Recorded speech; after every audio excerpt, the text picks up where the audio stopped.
हेडलाईन्सचे प्रायोजक आहे NBC bearings, लांब पळण्यासाठी। नगरमधून लंके माहितीमधून लढण्यास इच्छुक होते, मात्र भाजपने नगर आणि माढ्याची जागा सोडली नाही। अजितदादांची नाराजी, तर विखेंनी लंकेंना त्रास दिल्यानं ते मवियासोबत असल्याचाही दावा।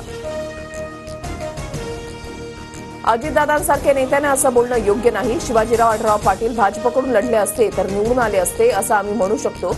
दादांच्या वक्तव्यावर प्रवीण दरेकरांचा पलटवार। माझ्यासोबतचे आमदार माघारी गेले तरी चालेल, आम्ही नव्या लोकांना संधी देऊ, माझ्याकडे अनेक नवे चेहरे, अजित पवारांचं वक्तव्य। भुजबळांनी अचानक घेतली शरद पवारांची भेट, मराठा ओबीसी वादात पवारांनी पुढाकार घेण्याचं भुजबळांचं आवाहन। भेटी आडून भुजबळांच्या नाराजीच्या चर्चा नाही पळ, अजितदादांचा बोलण्यास नकार।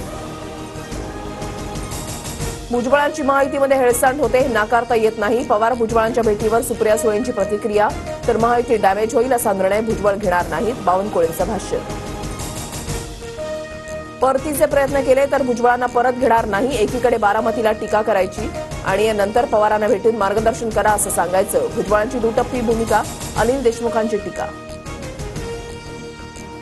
जरांगेंना काय आश्वासन दिलं माहिती नसल्यानं सर्वपक्ष बैठकीला आलो नसल्याचं पवार बोलले। भुजबळांची माहिती, तर भुजबळ बेईमान माणूस, त्यांनी महाराष्ट्रामध्ये स्फोटक परिस्थिती निर्माण केली, जरांगेंचा हल्लाबोल।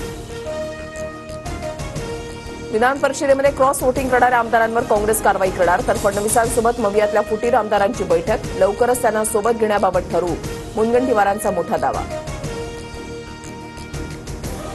इचलकरंजी म्हणजे पाकव्याप्त काश्मीर, माजी मंत्री हर्षवर्धन पाटलांच्या वक्तव्यानं वादाची शक्यता।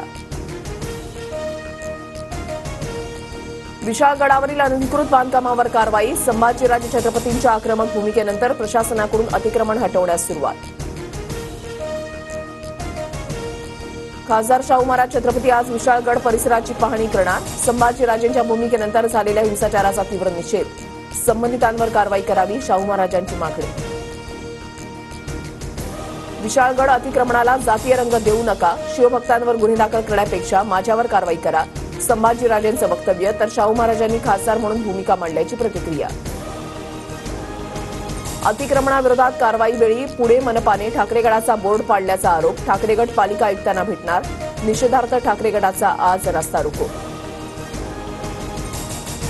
विधानसभा निवडणुकीपूर्वी भाजपची राज्यस्तरीय संवाद यात्रा, 21 जुलैला पुण्यामध्ये 5000 भाजप पदाधिकाऱ्यांचे अधिवेशन, संवाद यात्रेची रूपरेषा ठरणार, बावनकुळेंची माहिती। रायगड जिल्ह्याला आज पावसाचा रेड अलर्ट, तर मुंबई, पालघर, ठाणे, रत्नागिरी, सातारा, कोल्हापूर आणि सिंधुदुर्ग जिल्ह्यांना ऑरेंज अलर्ट जारी। शेतकऱ्यांना पीक विमा भरण्यासाठी 31 जुलैपर्यंत मुदतवाढ, कृषी मंत्री धनंजय मुंडेंनी दिली माहिती, उर्वरित पात्र असलेल्या शेतकरी बांधवांनी पीक विमा भरून घेण्याचं आवाहन।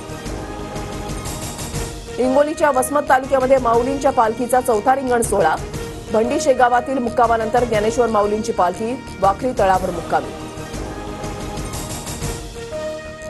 हेडलाईन्सचे प्रायोजक आहे एनबीसी बेरिंग्स, लांब पळण्यासाठी।